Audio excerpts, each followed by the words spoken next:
네, 샬롬. 네, 반갑습니다. 여러분 2015년 새로운 한 해가 이렇게 시작되는 1월입니다. 조금 이렇게 지난 감이 없진 않지만 우리 하나님 평강이 올 한 해 온전히 여러분과 함께하길 소망합니다. 새로운 한 해가 여러분 되면요, 참 이렇게 우리 삶의 여러 가지 것들이 바뀌게 됩니다. 집 벽에는 새로운 달력이 걸릴 테고요, 내가 가지고 다니는 뭐 다이어리나 수첩 이런 것들도 이렇게 새 걸로 바뀌게 됩니다. 우리 뉴송에도 2015년이 되면서 이렇게 변화가 찾아왔습니다. 먼저 이 졸업자들이 대거 청년부로 올라갔습니다. 여러분 아직 기억하시죠? 네, 청년부. 옛 것은 뭐 지나갔으니, 그죠? 네, 새로운 임원단들이 구성이 되었고요, 또 새로운 리더들, 새로운 팀, 새로운 그룹이 세워졌습니다. 뉴송에 새바람이 불고 있습니다. 그리고 그 중심에 우리 뉴송의 꿈, 뉴송의 희망, 뉴송의 에너지, 우리 35기들, 우리 새크미들이 들어왔습니다. 우리 새크미들 어디 계시나요? 우리 손 한번 흔들어 주세요. 네, 고마워요. 네, 고맙습니다.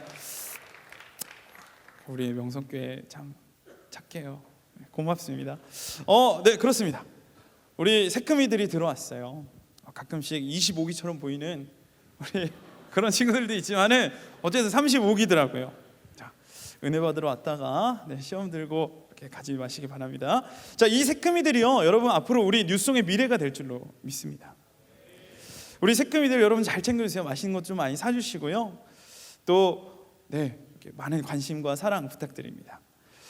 그리고 우리 35기들 토요일 2시부터 4시까지 우리 갈릴리실에서 완전 짱 좋은 우리 전사님이랑 훈련 받는 거 있잖아요. 여러분 그 훈련 시간 뭐죠? 이름이 뭐죠? 네, 그러면요. 누가 이렇게 똑똑해요. 자, 새금터. 네, 우리 새금터가 이렇게 진행이 되고 있습니다. 사실 제가 새금터 담당이라서 이렇게 대놓고 홍보하는 겁니다. 네. 그런데 여러분 생각보다 우리 35기들이 많이 오질 않았었어요. 네. 그래서 저번 주에 제가 이 새크미들을 조금 많이 보내주십시오, 새크미들 좀 많이 보내주세요 하고 광고를 부탁드렸습니다. 여러분 기억하시나요? 35기 그 새금터 광고, 저번 주에 나갔던 광고요. 어떻게 다 까먹어요? 네. 약속 앞뒤가 안 맞잖아. 여러분 기억 안 나시나요? 35기예요? 뭐 그 하던 거. 네, 나중에 챙겨보세요. 그래서 제가 이 광고 끝나고 물어봤어요. 너는 왜 새금터 광고하라고 보내놨더니 우리 디스하냐? 왜 디스를 하냐? 여러분 결코 이 새금터가 이상한 곳 아닙니다. 여러분 해치거나 뭐 물거나 조금 사납긴 한데 그렇게 물지 않아요. 그러니까 걱정 마시고 오면 좋겠습니다. 물어봤어요. 여러분 저 캐릭터, 저 새금터 광고하는 저 캐릭터는 도대체 어디서 온 캐릭터냐? 그랬더니 요즘 그 가장 핫한 배우, 잭스키스 출신의 장수원 씨를 이렇게 모티브로 따왔다고 하더라고요. 장수원 씨, 요즘에 장안의 화제입니다.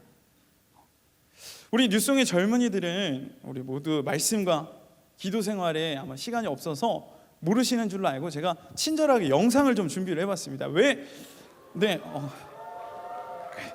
이런 거에 우하지 말고 짧게 영상을 준비했습니다. 우리 한번 보도록 하겠습니다. 왜 장수원 씨가 이렇게 인기가 많은지 한번 보도록 하겠습니다.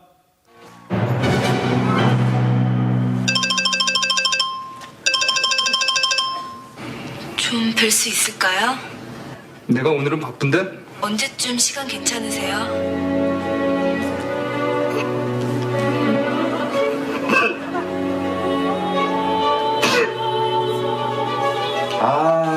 이거 연기가 너무 과해. 오바잖아 다 이거. 주연 배우 구하기 너무 어렵다.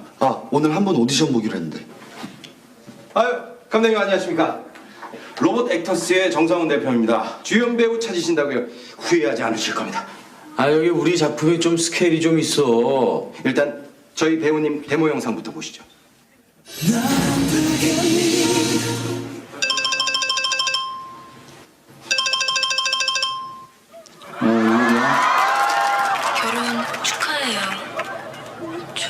수 있을까요?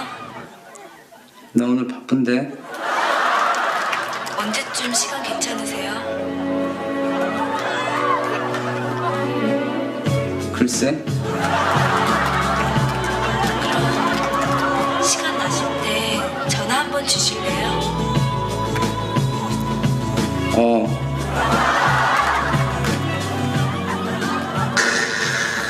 감정의 과잉이라고는 찾아볼 수가 없네요. 어떠세요? 글쎄, 뭐랄까 잘 모르겠는데. 이것만 봐가지고는 우리가 뭐라고 얘기할 수가 없지. 뭐 다른 거 없어? 물론 더 있습니다. 비겁하고 무능한 대장이지. 날 쏘고 가라. 비겁한 변명입니다. 그래, 날 쏘고 가라. 비겁한 변명입니다. 근데 이게 아리까리해. 이게 잘하는 거 맞나? 이 마른 오징어도 울고 갈 만큼 감정을 싹 뺀 드라이기 같은 연기. 집중이 확 되시죠? 집중이 확 되긴 하네. 아니 근데 주연 배우가 말이야 이 좀 작품을 무게감 있게 쫙 중후하게 끌고 가줘야 되는데 말이야. 그럴 줄 알고 다른 것도 준비했습니다. 저 진짜 생각 많이 해봤는데 정말 모르겠거든요. 7년 동안 당신 밑에서 개처럼 일해온 날! 말 좀 해봐요. 넌 나에게 모욕감을 줬어. 나 진짜 생각 많이 해봤는데 진짜 모르겠거든요. 말해봐요. 넌 나에게 모욕감을 줬어. 7년 동안 당신 밑에서 개처럼 일해온 날! 말 좀 해봐요. 넌 나에게 모욕감을 줬어. 이 잘하는 거 맞아? 우리 감독님 저한테 자꾸 모욕감을 줬어. 네, 감사합니다. 여러분 장수원 씨의 저 연기, 저 장수원 씨의 연기를 사람들은 발연기라고 부르지 않고요, 그 발연기를 넘어선 로봇 연기라고 이렇게 부르고 있습니다. 그래서 이 한간에는 트랜스포머와 이 어깨를 나란히 한다고 이렇게 이야기를 하는데, 여러분 왜 장수원 씨의 이 연기에 사람들은 이렇게 폭소를 금하지 못하는 걸까요? 한번 생각해 보세요. 비겁한 변명입니다. 넌 나에게 모욕감을 줬어. 여러분 이 대사를 놓고 생각해 보면 그럼 전혀 웃긴 게 아니죠. 제가 말하니까 별로 여러분 웃지 않잖아요. 근데 이 원작을 보면 웃기지 않고 오히려 막 비장미까지 느껴집니다. 여러분 그 이유는요, 바로 이 연기 가운데, 이 장수원 씨의 연기 가운데에 연기에 반드시 들어가야 할 어떤 무엇인가가 결여되어 있기 때문입니다. 그래서 이 인간미가 결여된 로봇 같다고 해서 로봇 연기라고 하는 것이죠. 그럼 그렇다면 좋은 연기, 좋은 연기자라는 것은 어떤 것을 이야기하는 걸까요? 여러분 그 미국의 이 반항과 이 저항의 상징, 배우 제임스 딘이라는 사람이 있습니다. 이 사람은 이 3편의 영화만을 이렇게 찍고 이렇게 젊은 나이에 세상을 뜨게 되었는데요. 이 사람은 아주 이게 파급 효과가 있어서 그 3편의 영화로 일약 스타덤에 오른 그런 사람이었습니다. 이 사람은 연기에 대해서 연기란 무엇이냐라는 그 질문에 이렇게 대답을 합니다. 배우가 감독이 지시하는 대로 장면을 연기하는 것은 연기가 아니다. 그것은 지시사항을 따르는 것이다. 외적인 조건을 갖춘 사람이라면 누구나 다 할 수 있는 것이다. 배우는 삶을 해석해야 하며 그렇게 하려면 인생이 주는 모든 경험을 기꺼이 받아들여야 한다. 영혼을 살 것처럼 꿈꾸고 오늘 죽을 것처럼 살아라 라는 그런 명언을, 무슨 소리인지 모르겠는데 되게 멋있죠? 어쨌든 그런 명언을 남기게 됩니다. 이 연기에 대한 명언을 남기게 되었어요.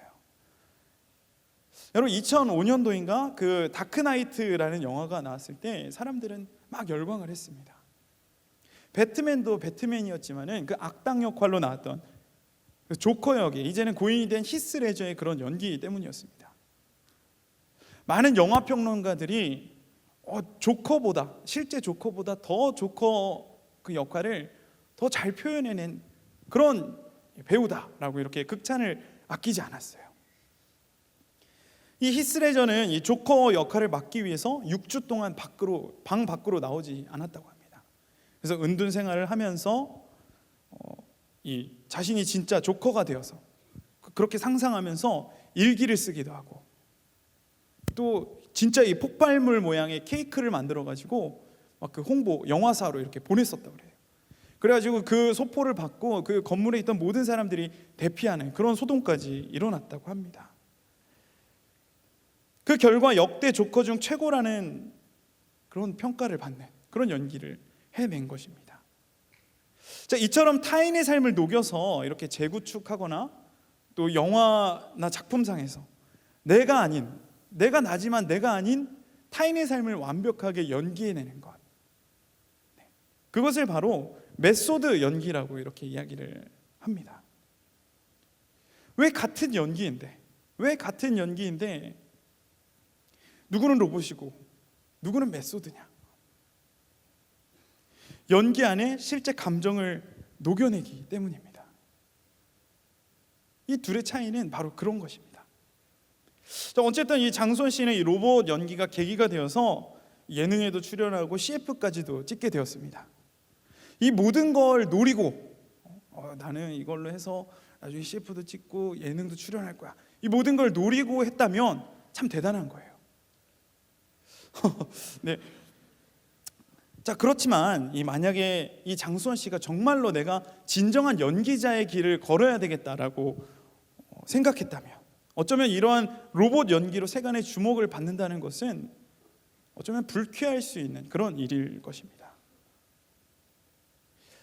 만약 그가 대중에게 웃음을 주는 것이 목적이 아니라 진정한 연기자로 성공을 하고자 한다면 아무 감정 없이 로봇처럼 표현해내는 것이 아니라 그 연기 속에 타인의 삶을 전달할 수 있는 그런 감정을 담은 연기를 펼쳐야 할 것입니다.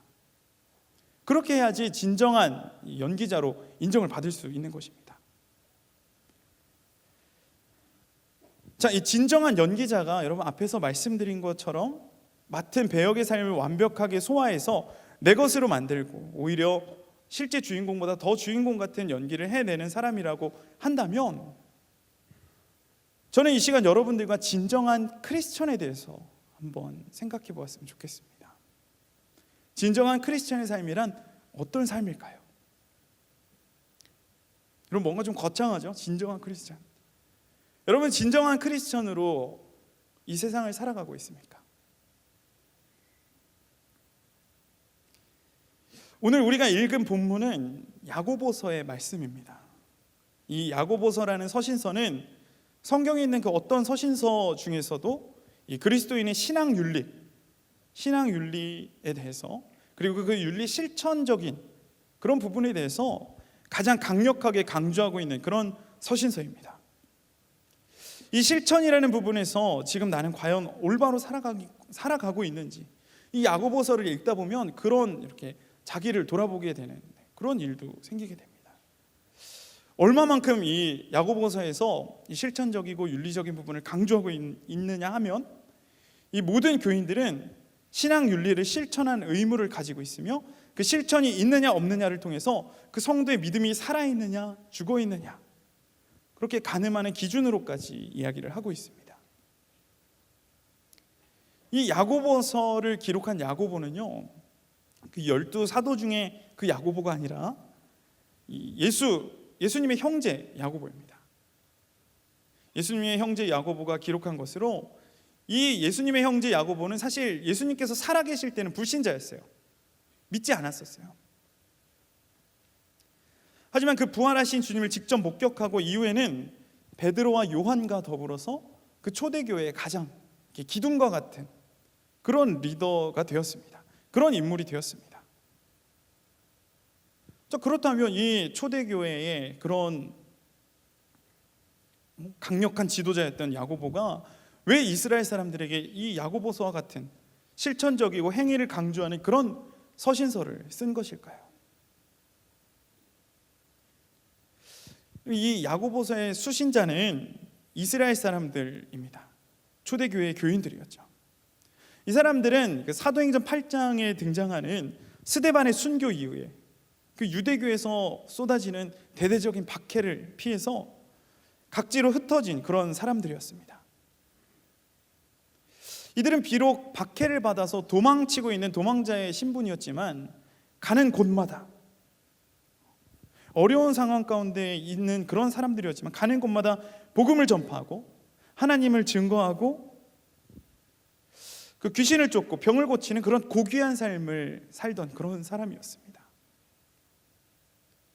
자, 그런데 이들의 삶은 그런 고귀한 삶이었지만 시간이 지날수록 이들의 삶이 시간이 이제 더해 갈수록 이들의 삶 가운데 문제가 생기기 시작합니다. 어떤 문제였냐면 그들이 가는 곳마다 이렇게 미리 터를 잡고 있던 그 유대인들이 이 사람들을 박해하기 시작했던 거예요. 여러분, 유대인이 얼마나 이렇게 수완이 좋은 그런 사람들입니까? 그런 사람들이 미리 이렇게 뭔가 기틀을 잡아놓은 그런 상태에서 이렇게 새로운 사람들이 들어왔을 때 막 배척을 하는 거예요. 그러면 힘이 없는 다른 그런 유대인들은 어쩔 수 없이 그거에 동조하게 됩니다. 그렇습니다. 그래서 또 그것뿐만이 아니었어요. 오랜 시간 동안 그렇게 계속해서 핍박을 받고, 그러면 스데반은 심지어 죽이지 않았습니까? 그러니까 분명히 이렇게 신변의 위협도 느꼈을 거예요. 경제적인 압박들, 그리고 밖에서는 그런 외적인 그런 위협들, 이런 핍박과 경제적인 그런 핍박에 못 이겨서 성도들 사이에서는 세상과 타협하는 사람들이 생겨나기 시작했습니다. 그리고 급속히 세속화되어져가는 그런 조짐들도 나타났어요. 그 결과 고결한 삶을 살던 성도들은 다툼과 분쟁을 일삼게 되었고, 하나님의 지혜 대신 세상의 악한 지혜를 따라 살면서 자신의 소유를 팔아 불쌍한 이들과 나누던 그들의 삶은 자기의 뜻과 그 계획대로 세속의 부를 축적하는 그런 삶이 되어버렸습니다. 그들의 삶이 완전히 이제 변질이 되어버린 거예요. 여러분, 세상의 풍조를 따라서 비록 믿음은 있었지만 행동이 뒤따르지 않던 그런 사람들,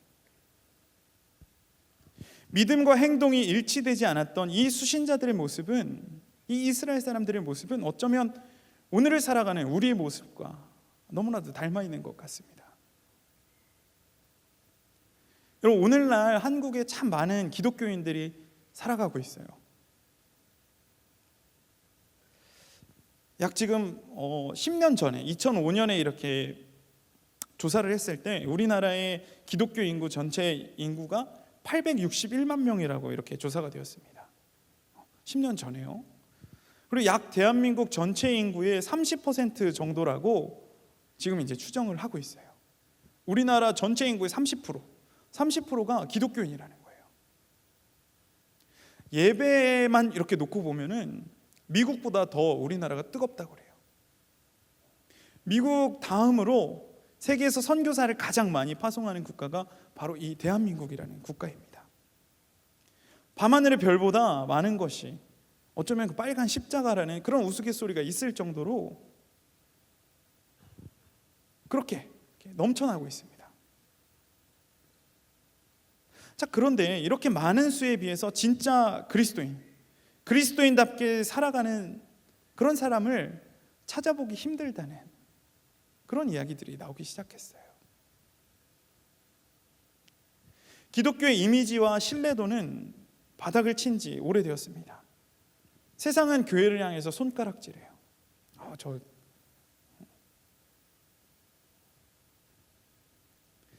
사람들은 더 이상 기독교인을 기독교인이라고 부르지 않습니다. 그럼 왜 이렇게 된 걸까요? 어쩌다가 이렇게 된 걸까요? 예수님을 믿는다고 자신의 신앙을 고백하는 인구는 많지만 정작 삶 속에서 그 믿음을 실천하는 이들을 찾아보기 힘들어졌기 때문입니다. 믿음은 있지만 행동이 없는, 여러분, 그렇다면 과연 진짜 크리스천, 진정한 크리스천의 삶이란 무엇일까요?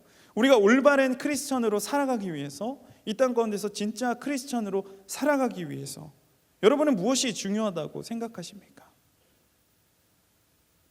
전통적으로 이 교회에서는요, 우리가 구원을 받을 수 있는 유일한 길, 우리가 구원을 받을 수 있는 유일한 길, 우리가 의롭다고 칭함을 받을 수 있는 유일한 길은 믿음이라고 이야기하고 있습니다. 그렇습니다. 우리에겐 믿음이 중요합니다. 제가 이렇게 강조하면서 이야기하지 않아도 성경은 이미 많은 구절들을 통해서 믿음의 중요성에 대해서 이야기를 하고 있습니다. 하박국 2장 4절 말씀, 보라 그의 마음은 교만하며 그 속에서 정직하지 못하나 의인은 그의 믿음으로 말미암아 살리라. 로마서 1장 17절 말씀, 복음에는 하나님의 의가 나타나서 믿음으로 믿음에 이르게 하나니 기록된 바 오직 의인은 믿음으로 말미암아 살리라 함과 같으니라. 계속해서 믿음을 강조하고 있죠. 빌립보서 3장 9절 말씀입니다. 그 안에서 발견되려 함이니 내가 가진 의는 율법에서 난 것이 아니요 오직 그리스도를 믿음으로 말미암은 것이니 곧 믿음으로 하나님께로부터 난 의라. 여기서도 믿음을 강조하고 있습니다. 사람들은 모두 죄인입니다. 내가 죄인임을 동의하든지 동의하지 못하든지 우리는 모두가 죄인입니다. 이 정말 불명예스러운 이 타이틀, 불명예스러운 이 타이틀은 아무리 우리가 발버둥을 친다고 해도 우리를 떠나지 않습니다. 결코 변하지 않습니다.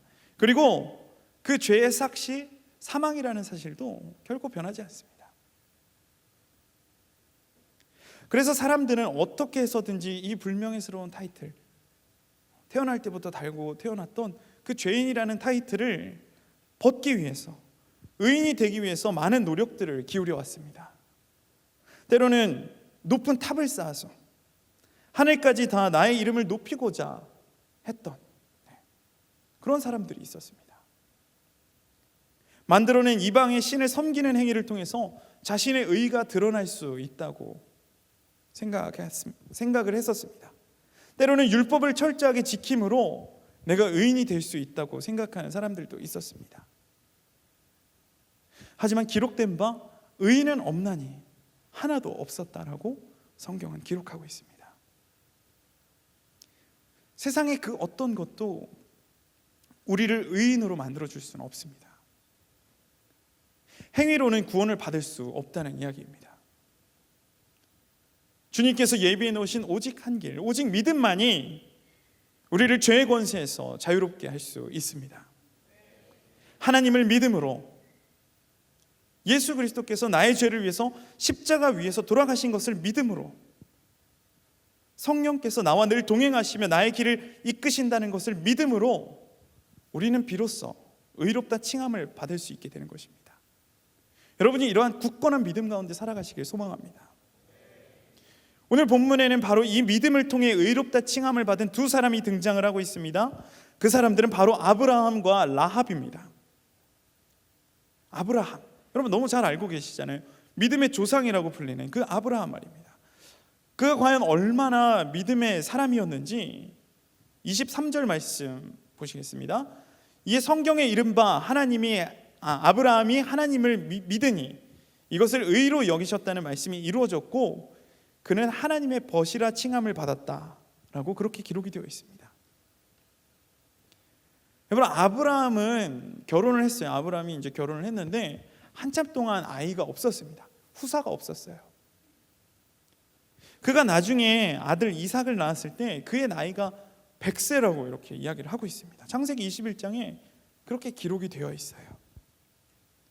그러나 그는 하나님께서 비록 자신은 100세가 다 되도록 후사가 없었지만 하나님께서 내 자손을 내가 하늘의 별과 같이 땅의 모래와 같이 많게 하리라 라고 그렇게 말씀하셨을 때 하나님 뻥치지 마세요, 그렇게 이야기하지 않았다라는 거예요. 그는 하나님을 믿었어요. 하나님께서 그렇게 해주시겠다고 했으니까 하나님이 이루어 주실 것이라는 그 사실을 믿었다라는 것입니다.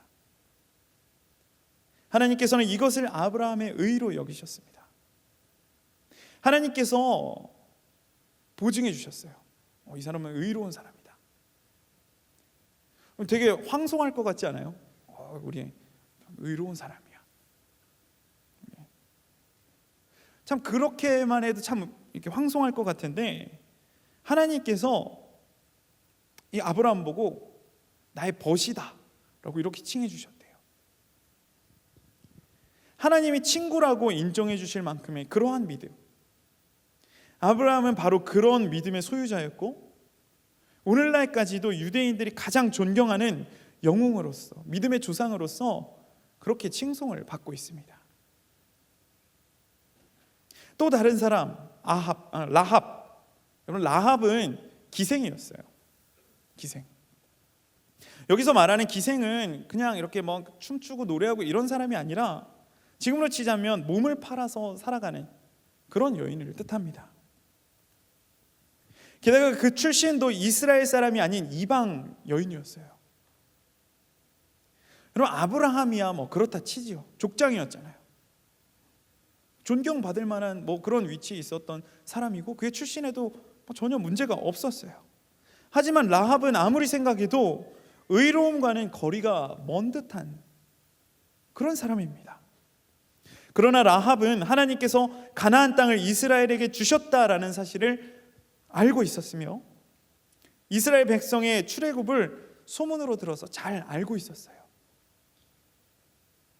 그러면서 그녀는 너희 하나님 여호와는 하늘의 하나님 그리고 땅의 하나님 이라는 놀라운 신앙 고백을 하게 됩니다.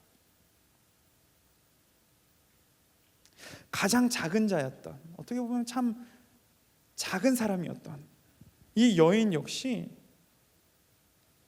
믿음으로 하나님께 의롭다고 인정을 받은 사람입니다.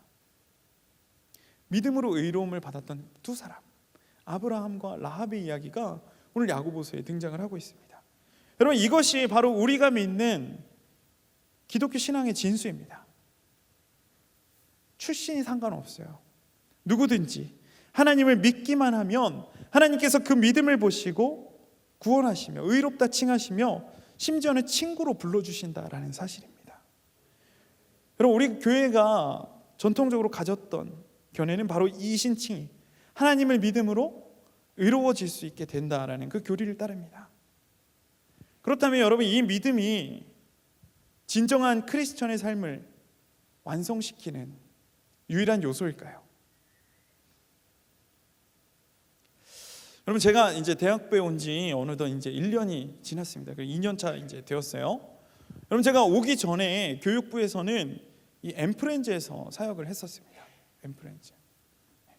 엠프렌즈 보면 이 막 초딩들 있잖아요. 네, 초딩들하고 맨날 뽁짝뽁짝하면서 뭐 30분 설교를 한다. 그러면 한 27분 조용히 해라 시끄럽다 핸드폰 집어넣어라 하다가 한 3분 정도 네 그렇게 설교하는 그런 시스템이었어요.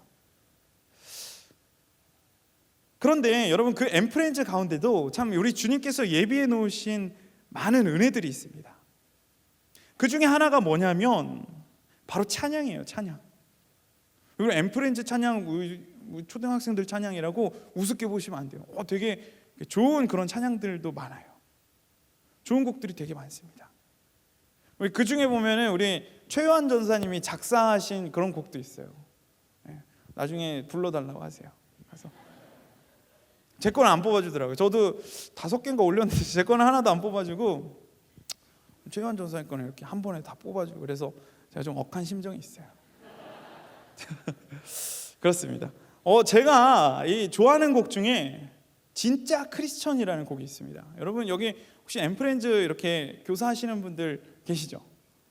아마 이렇게 아실지도 모르겠는데 여러분 말만 하면 좀 서운하잖아요, 그죠? 진짜 크리스천 우리 한번 같이 해봤으면 좋겠는데요. 우리 다 같이 일어서 엠프렌즈 뉴송 친구들 자 우리 함께 일어서서 우리 하나님께 잠깐 찬양했으면 좋겠습니다. 졸지 마시고 일어서서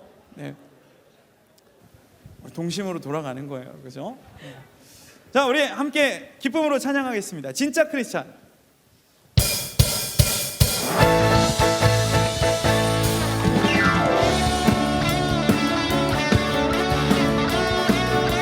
여러분 율동도 따라하세요.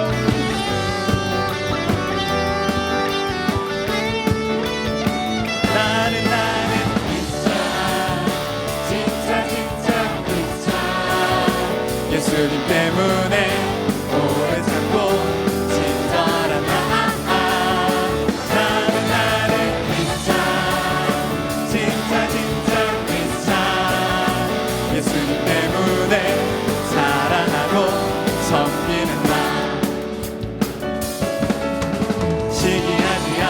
사랑하지 않아 교만하지 않아 예수님처럼 베풀어주면 진짜 행복해 미움이 아닌 사랑이 다툼이 아닌 용서를 어둠 속에 빛이 되신 예수님 따라 나는 크리스찬 진짜 크리스찬 예수님 때문에 오래 참고 친절한 나는 크리스찬 진짜 크리스찬 예수님 때문에 사랑하고 섬기는 나 시기하지 않아 사랑하지 않아 교만하지 않아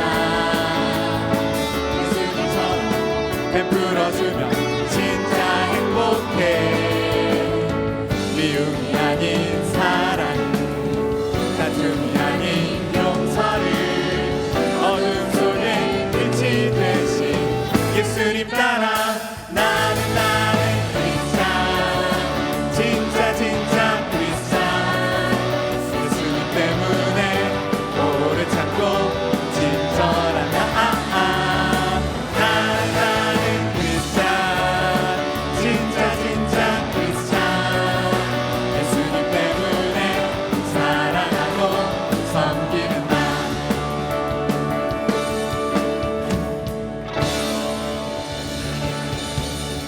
여러분 신나요? 네, 이게 여러분들이랑 엠프렌즈 친구들이랑 수준이 비슷하다라는 증거예요. 네, 여러분 감사합니다. 앉아주시죠. 여러분, 자, 이 곡이요 참 신나는 곡이에요. 우리 아이들 마음이 이제 굳어버려가지고 우리 아이들 막 이거 나오면 막 난리 나거든요. 막 용서하고 막 다투고 막 이러면 진짜 막 하다 다툼도 일어나고 그래요. 여러분, 근데 이 가사를 보면요, 가사가 이런 내용이에요. 나는 크리스천 진짜 크리스천 예수님 때문에 오래 참고 친절한 나는 크리스천 진짜 크리스천 예수님 때문에 사랑하고 섬기는 나 시기하지 않아 사랑하지 않아 자랑하지 않아 네 시기하지 않아 자랑하지 않아 교만하지 않아 예수님처럼 베풀어주면 진짜 행복해 미움이 아닌 사랑을 다툼이 아닌 용서를 어둠 속에 빛이 되신 예수님 따라 나는 크리스찬 진짜 크리스찬 아주 가사들이 참 좋아요. 근데 제가 지금 진정한 크리스천은 믿음으로 사는 사람이라고 말씀을 드렸잖아요. 근데 이 곡 어디를 살펴봐도 믿음과 관련된 가사는 등장을 하고 있지 않습니다. 오히려 이 행위론적이고 이 방법론적이고 바울의 신학을 정면으로 부정하는 그런 가사들만 나타나고 있어요.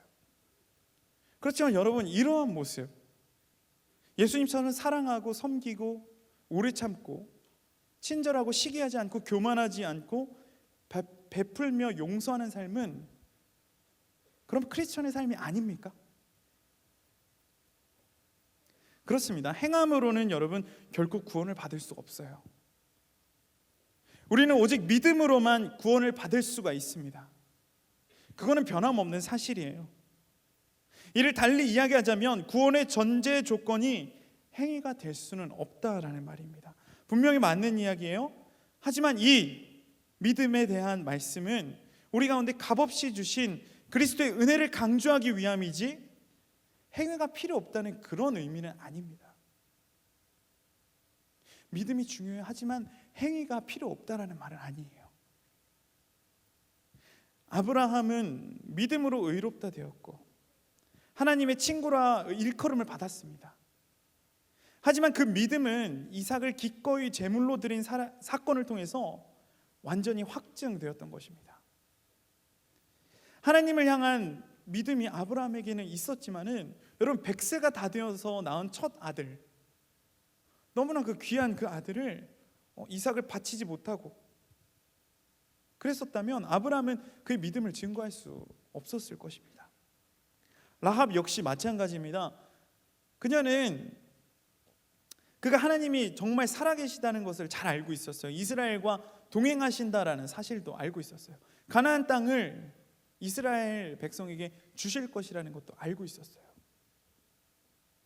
자, 그렇지만 오히려 그가 돈이나 보상을 바라고 그 찾아왔던 정탐꾼을 밀고 했더라면, 팔아버렸더라면 라합은 그의 믿음을 확증할 수가 없었을 것입니다.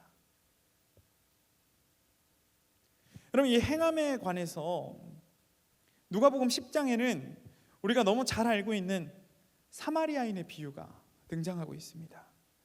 한 사람이 길을 가고 있었어요.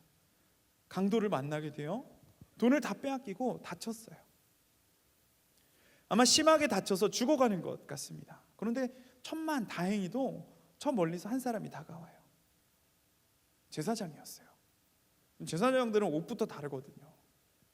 제사장 의복이 이렇게 딱 따로 있습니다. 당연히 도와주겠죠. 제사장인데, 하나님을 모시는 제사장인데. 그런데 분명히 자신과 눈이 마주쳤는데 이 제사장이 피해서 돌아갑니다.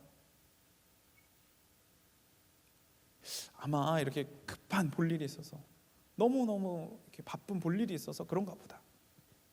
또 이렇게 한참을 끙끙거리면서 신음하고 있는데 이번에는 또 다른 한 사람이 등장을 해요. 딱 보니까 레위인이에요. 레위인. 레위인이 어떤 사람입니까? 성막에서 그 제사장을 돕는 그런 선별된, 성별하게 이렇게 구분된 그런 지파 아닙니까? 그런데 이 레위인 역시 못 본 척하고 지나가게 됩니다. 당연히 도움을 받을 수 있을 거라고 생각했던 두 사람이 자신을 모른 척하고 그냥 지나쳐 버려요. 시리에 빠집니다. 그때 저 멀리서 나귀 방울 소리가 들려옵니다. 딱 보니까 어떤 사람이 이렇게 다가오고 있는데 이 사람은 사마리아 사람이었던 거예요. 여러분, 유대인과 사마리아인 사이에는 아주 좋지 않은 그런 감정들이 있습니다. 유대인들은 사마리아 사람들과 상종하지 않아요. 유대인들은 사마리아 사람들을 사람으로 취급하지 않고 개처럼 그렇게 취급을 합니다. 그러다 보니까 사마리아인들도 자신을 그렇게 대접해주지 않는, 대우해주지 않는데 좋은 감정이 있을 리 없잖아요. 그래서 유대인들과 이렇게 거리가 멀어지게 되었습니다.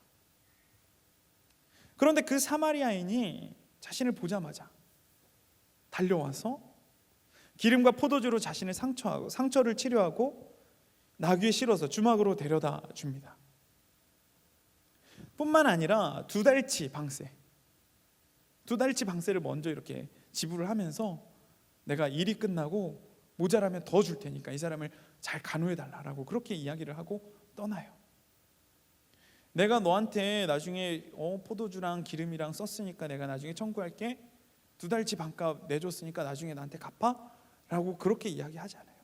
그런 이야기 충분히 이렇게 요구할 수 있는 거잖아요. 그런 부분들은. 근데 그런 것도 요구하지 않아요. 여러분, 앞선 두 사람이 믿음이 없었겠습니까? 레위인과 제사장은 믿음이 없어서 그냥 지나쳐버린 걸까요? 그렇지 않습니다. 그들은 하나님을 향한 열심이 있었던 사람들이에요. 의복도 거룩한 의복을 입고 먹는 것도 이렇게 구별해서 그렇게 먹고 늘 기도하고 말씀 보고 많은 사람들 앞에서 나는 하나님을 믿는 사람이야 라고 그렇게 이야기했던, 모세 율법을 지켜 자신을 거룩하게 했던 사람들입니다. 그런데 이들의 모습을 보고 예수님께서는 누가 진정한 이 사람의 이웃이냐라고 물어보셔요. 이들의 모습이 결코 옳지 않습니다. 왜 그럴까요? 그들은 그 믿음을 표현하지 않았기 때문입니다. 자신들이 가지고 있는 믿음, 자신들이 옳다고 생각했던 그 믿음을 표현하지 않았기 때문입니다. 표현되지 않는 것은 표현되지 않는 사랑은 사랑이 아니다라는 그런 말이 있어요. 제 아무리 마음속으로는 사랑한다고 하면서 막 표정은 굳어 있고 막 이렇게 막 사랑한다고 그러면서 막 두드려 패고 막 사랑한다고 막 이러면서 막 때리고 그러면은 여러분 그게 어떻게 사랑으로 다가올 수가 있겠어요? 만약에 그런 사람과 여러분 혹시 지금 만나고 있다면 빨리 벗어나세요. 여러분 그거 사랑 아니에요. 그거 사랑 아니야. 그거 집착이에요. 일그러지고 무너진 그런 감정입니다. 여러분 지금 뉴스에서 한참 이슈가 되고 있는 인천 그 보육교사, 여러분 영상 보셨나요? 정말 충격을 감출 수가 없었어요. 어떻게 그런 어린아이한테 그렇게 무자비하게 폭력을 휘둘렀는지. 제가 참 아이가 아직은 없어서 그렇지만은 아이가 없는 제가 봐도 이건 좀 너무했다 싶더라고요. 어떻게 믿고 이렇게 맡길 수 있겠느냐 라는 그런 생각이 들더라고요. 자, 이 사람이 뉴스가 나가고 많은 사람들이 이렇게 분노했습니다. 그러니까 또 이 네티즌 수사대가 이렇게 출동해서 이 여성의 그 신상을 이렇게 막 파헤쳤어요. 많은 사람들이 자신을 욕하고 이렇게 힘들게 하고 그러니까 이 여성이 겁이 났던 거예요. 그래서 경찰에 신변 보호를 이렇게 요청했다고 하더라고요. 이 경찰 조사에서 이 8일 날 이렇게 조사를 이렇게 했는데 그 폭력 사실을 인정한다. 그런데 이 여자가 뭐라고 이야기를 했냐면 내가 그 4살짜리 그 아이의 얼굴을 때린 거는 인정을 하지만 그것은 아이를 너무 사랑해서 그런 것이지 폭행은 아니다 라고 이렇게 주장을 했다고 합니다. 제가 지어내는 게 아니라 뉴스에서 저도 본 내용이에요. 아이들을 너무 사랑해서 그랬대요. 사랑의 표현이 아주 참 이게 큰일 날 사랑 아닙니까? 이 죽일 놈의 사랑인가 그게 있는데 그런 사랑도 아니고요. 여러분 그게 말이 된다고 생각하십니까? 아이들을 사랑했는데 그런 행동이 나타난다는 것.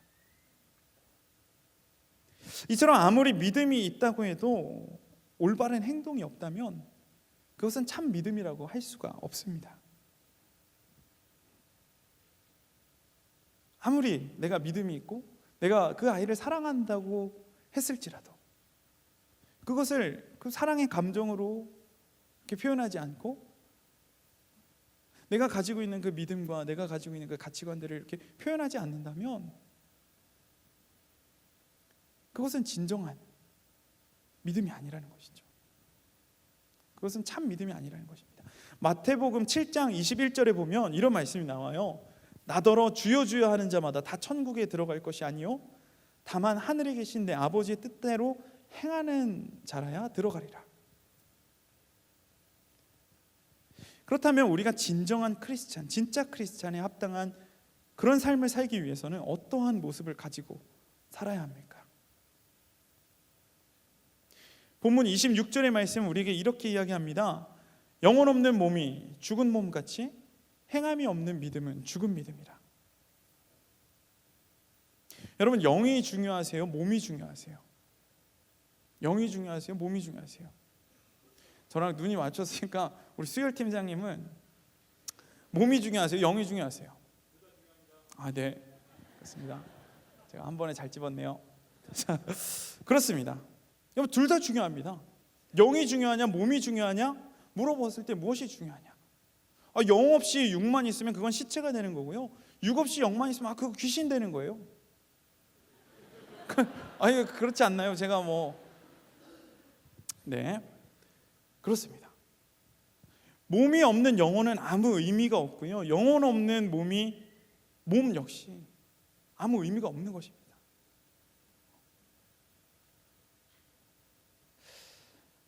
마치 영혼 없는 몸이 아무 의미가 없는 것 같이 행함과 믿음 역시 이렇게 함께 갈 때에 비로소 의미가 생기는 것입니다. 우리의 믿음은 어떤 한 가지로 치우쳐져서는 안 됩니다. 야고보는 믿음이 있노라 하면서 행함이 없는 믿음, 입으로 고백하지만 삶의 실천이 뒤따르지 않는 믿음, 즉 기만적인 그런 믿음에 대해서 죽은 믿음이라고 표현을 합니다. 죽은 믿음이란 아무 생동력도 유익도 없는 것으로 결코 그 믿음으로는 구원에 이를 수 없는 것이죠. 여러분 많은 이들이 믿음으로 의롭게 된다는 그 이신칭의 교리를 오해해서 구원은 오직 믿음으로만 받는 것이기에 행함은 별로 중요치 않다고 생각하는 경우가 많이 있습니다. 여러분, 오해입니다. 구원은 물론 믿음으로만 받는 것이지만 그 믿음은 행함이 결여된 공허한 반쪽짜리 믿음이 아니라 행함으로 진실성이 입증된 온전한 믿음으로라야 의롭다 칭함을 받을 수 있는 것이고 구원을 받을 수 있는 것입니다. 반쪽짜리가 아니라 온전한 믿음 말이에요. 그럼 제가 누구에게 사과를 주어야 합니다. 사과를 주어야 하는데 주기 전에 너무 맛있게 생겨서 내가 한 입 베어 먹고 줬어요. 여러분, 그러면은 그 받는 사람 입장에서 어떻겠어요? 온전치 않은 거잖아요. 그건 받아들여질 수 없는 겁니다. 야고보서 2장 22절 말씀을 한번 같이 보도록 하겠습니다. 야고보서 2장 22절 말씀입니다. 우리 함께 읽겠습니다. 내가 보거니와 믿음이 그의 행함과 함께 일하고 행함으로 믿음이 온전하게 되었느니라. 아멘. 행함으로 믿음이 온전하게 되었느니라. 여기서 이 온전함으로 번역된 단어의 헬라어 원문을 살펴보면요, 텔레이오라는 그런 단어, 그 단어를 사용하고 있습니다. 텔레이오. 이 단어는요, 어떤 뜻을 가지고 있냐면 불완전한 것을 완전하게 만들다 라는 그런 뜻이 있어요. 행함과 믿음이 비로소 함께 갈 때에 불완전한 그 어떤 하나가 완전하게 되는 것입니다. 행함의 반대말은 믿음이 아니고 믿음의 반대가 행함이 아니라는 소리입니다. 여러분, 진짜 크리스천이란 어떻게 사는 사람이냐고 물었죠? 이제 결론을 내리려고 합니다. 진짜 크리스천은 온전한 믿음으로 사는 사람들입니다. 온전한 믿음. 바로 그것이, 그 온전한 믿음이 이 땅을 살아나가는 우리들의 경쟁력이 될 줄로 믿습니다. 다른 세상의 가치들을 따라가지 마십시오. 여러분, 세상과 타협하려 하지 마세요. 토익 점수나 자격증이나 성적이나 물론 이런 것들이 우리 삶을 도와줄 수는 있습니다. 여러 가지 그런 세상적인 가치들이 우리 삶을 조금 편하게 갈 수 있는 그런 도구들로 우리 삶을 도와줄 수는 있어요. 하지만 그것들이 우리 삶을 이끌어 나가서는 안 되는 것입니다. 그것이 내 삶을 주장하게 두지 마십시오. 이것들로 하여금 우리 삶을 이끌어 나가도록 여러분 그냥 두어서는 안 된다는 것입니다. 우리를 이끄시는 분은 오직 주님, 그리고 그분을 향한 온전한 우리의 믿음이 되어야 할 줄로 믿습니다. 온전한 믿음, 진짜 크리스천이 살아나가는 삶의 방식인 것입니다. 온전한 믿음. 우리는 온전한 믿음으로 세상과 구분되어져야 합니다. 학점도 중요하고요, 스펙도 중요합니다. 직장도 중요하고 가정도 중요해요. 하지만 가장 중요한 것은 우리 하나님을 온전히 따르는 것이 가장 중요하다는 사실입니다. 입으로만 고백하고 머리로만 따르는 게 아니라 여러분, 여기로, 우리 가슴으로 우리의 온전한 삶과 행동이 하나님을 중심으로 해서 돌아갈 수 있도록 우리는 그렇게 살아가야 할 줄로 믿습니다. 여러분, 오늘 사회가요, 오늘날 우리가 살아가는 사회가 기독교에 대해서 참 배타적입니다. 왜 세상이 기독교를 욕하고 있습니까? 왜 세상이 기독교를 향해서 손짓하고 있을까요? 손가락질하고 있을까요? 그것은 우리가 그들과 구분되어져 있지 못하기 때문입니다. 우리가 일반적인 세상 사람들과 구분되어져 있지 못하기 때문이에요. 온전한 믿음으로 온전하게 진짜 크리스천으로 살아가야 되는데 그렇게 하지 못하니까. 여러분, 이 믿음을 지킨다는 거 있죠. 우리가 이 믿음을 지킨다는 거는요, 우리가 그냥 개인적으로 만족하고 내 믿음 내가 지켰어, 나는 의로운 사람이야, 나는 내가 생각해도 괜찮은 사람인 것 같아, 스스로 만족하기 위해서 그렇게 살아가는 것이 아닙니다.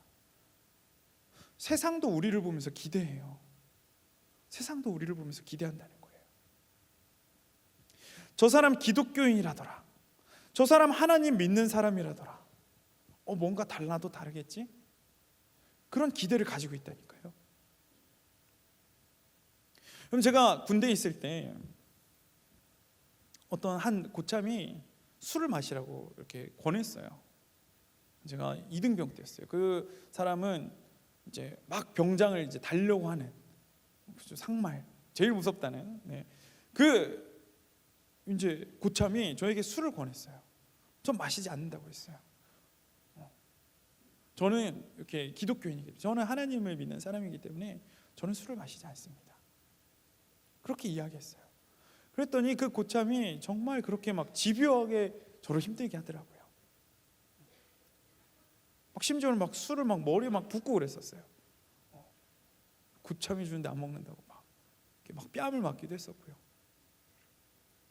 정말 그렇게 어렵게 하더라고요. 술 마실 때마다 뭐 외박 나가면 막 사람들 술 마시잖아요. 단체 생활해야 되니까 같이 있어야 되잖아요. 싫어도 같이 있어야 되는데 그럴 때마다 정말 힘들게 하더라고요. 자, 어느덧 이제 이 고참이 나갈 때가 되었습니다. 저를 그 나가기 전날, 전역하기 전날 저를 이렇게 따로 부르더라고요. 뒤로 이렇게 나오라고. 그래, 이놈이 네? 이놈이 왜 또 나를 부르나? 또 왜 이렇게 그냥 얌전히 나가지 왜 또 나를 이렇게 또 힘들게 하려고 부르나? 그 나갔는데 이 친구가 제 손을 붙잡더니 우는 거예요. 이게 드디어 이제 갔구나. 이제 생각을 했는데 그게 아니라 그 친구가 엉엉 울면서 사실은 우리 아버지가 장로라는 거예요. 자신의 아버지가 장로였다라는 거예요. 그래서 막 그렇게 엉엉 울면서 미안하다고.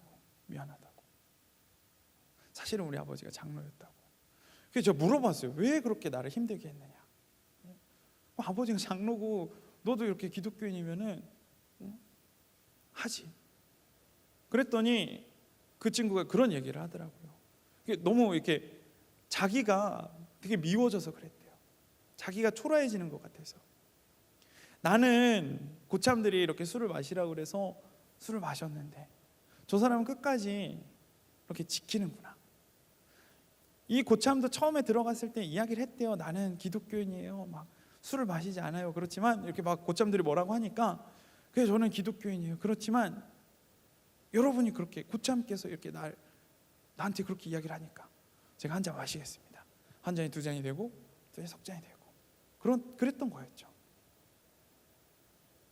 근데 저는 그렇게 하지 않으니까 막 자기가 괴롭히고 그렇게 해도 넘어오지 않으니까 화가 나더래요.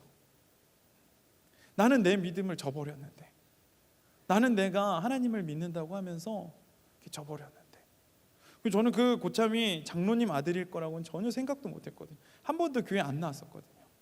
교회도 못 가겠더라는 거예요. 내가 내 믿음을 이렇게 저버렸는데 어떻게 나가나. 나중에 이제 그런 얘기를 하면서 저는 이렇게 많이 도전을 받았다. 지금 잘 나가고 있습니다. 오늘의 교회에서 열심히 이야기하면 안 되나요? 어쨌든 오늘의 교회 다니는데요, 이게 잘 나가고 있어요. 그렇습니다. 세상도 우리를 향해서 기대해요. 세상도 내가 하나님 믿는 사람이다, 내가 그리스도인이다라고 이야기하면 내가 뭔가 기대하는 것처럼 세상도 나를 향해서 기대한다니까요. 저 사람은 뭔가 다를 것이다. 저 사람 하나님 믿는 사람이기 때문에 다를 것이다. 근데요, 우리가 그렇게 살지 못하면, 우리가 하나님의 자녀답게 우리의 믿음대로 살지 못하면 그 사람들도 우리를 보면서 실망해요. 전혀 구분되어져 있지 못하니까. 그렇습니다. 여러분, 우리 똑바로 사십시다. 우리가 잘못하면 하나님의 이름이 더럽혀집니다. 하나님의 이름이 욕을 먹습니다. 아니, 여러분, 욕먹지 않기 위해서 살아야 되겠습니까? 여러분, 진짜 크리스천답게 우리 세상 가운데서 우리 주님 영광 드러내면서 사십시다. 그것이 우리의 소망이 되어야 될 줄로 믿습니다. 우리가 흔히 우리 믿음으로 살아가려 할 때 이상과 현실은 다른 법이라고 그렇게 이야기를 하더군요. 누가 이런 말을 했습니다. 이상이라는 것은 마치 화려한 쇼윈도 안에 장식되어 있는 선망의 대상은 되지만 현실과는 도저히 어울릴 수 없는 그런 비현실적인 것이다. 요즘 세상에 누가 그렇게 바보처럼 살아? 그러면 너만 손해야라는 말을 듣기도 합니다. 세상 모두가 다들 그러니까 내가 생각해도 진짜 그런 것 같아요. 나만 이렇게 뒤처지는 거 아닐까? 내가 괜히 내 믿음 지킨다고 내가 괜히 막 이렇게 한다고 이렇게 했을 때 내가 남들보다 더 뒤처지는 거 아닐까? 내가 뭔가 손해를 보는 건 아닐까? 여러분, 하지만 우리가 이 모든 것 가운데 좌로나 우로나 치우치지 않고 우리가 온전한 믿음을 가지고 세상으로 나아간다면, 우리가 온전한 그 믿음 붙들고 세상으로 나아간다면 이상이 변하여서 현실이 되게 만드시는 것이 바로 우리 하나님의 능력입니다. 세상의 가장 바보들을 통해서, 가장 모자란 사람들을 통해서 온 세상이 놀랄 만한 일을 만들어내시는 분, 이루어내시는 분이 바로 우리 하나님이심을 믿습니다. 이처럼 날마다 온전한 믿음으로, 온전한 믿음과 그 믿음에 맞는 온전한 행위로서 그리스도의 열매를 맺어가는 우리 모든 뉴스송의 여러분이 되시기를 주님의 이름으로 부탁드립니다. 우리 함께 찬양하면서 말씀 마무리했으면 좋겠습니다.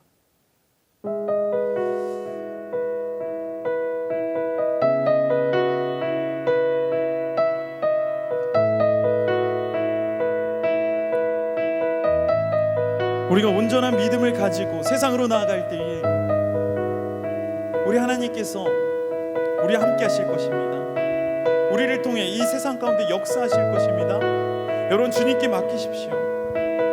우리 모든 시선을 주님께 드리고 우리 하나님을 붙잡을 때 내 삶을 통해서 주님의 역사가 일어날 것이고, 내 삶을 통하여서 하나님께서 이 땅 가운데 임하실 것입니다. 내게로부터 눈을 들어 주를 보기 시작할 때 주의 일을 보겠네. 내 작은 맘 돌이키사 하늘에 꿈꾸게 하네. 주님을 볼 때 시선을 주님께 드리고 살아계신 하나님을 느낄 때 내 삶은 주의 역사가 되고 하나님이 일하기 시작하네.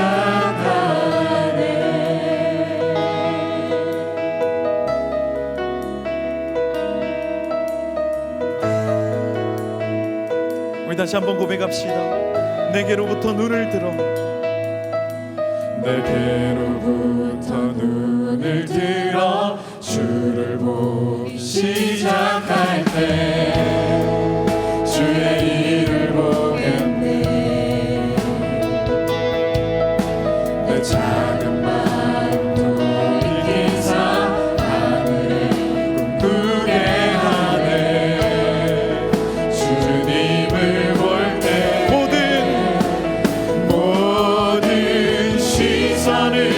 주님께 드리고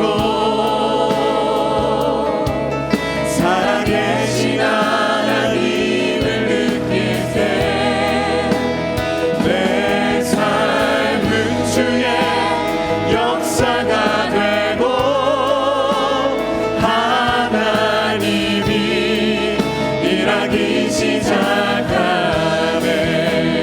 모든 시선을 주님께 드리고 전능하신 하나님을 느낄 때, 전능하신 하나님을 느낄 때 세상은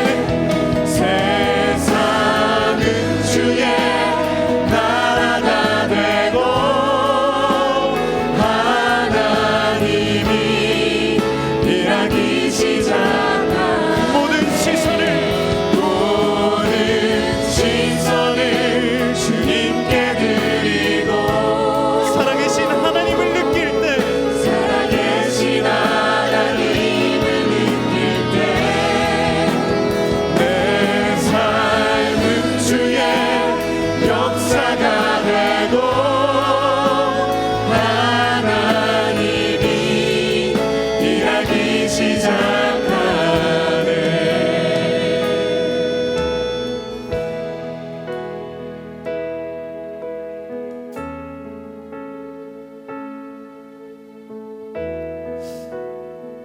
사랑이 많으신 주님, 은혜를 감사드립니다.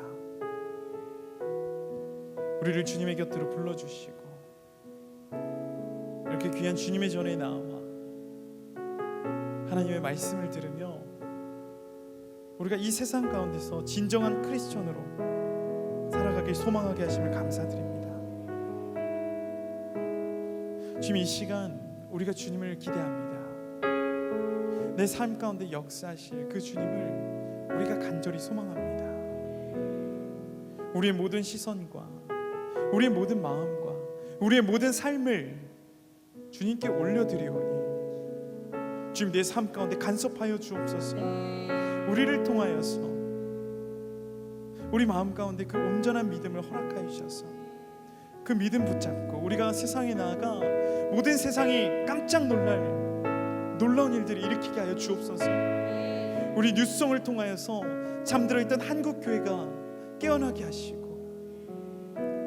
우리를 통하여서 하나님의 나라가 이 땅 가운데 이루어지는 그런 놀라운 역사를 우리가 바라보게 하여 주옵소서.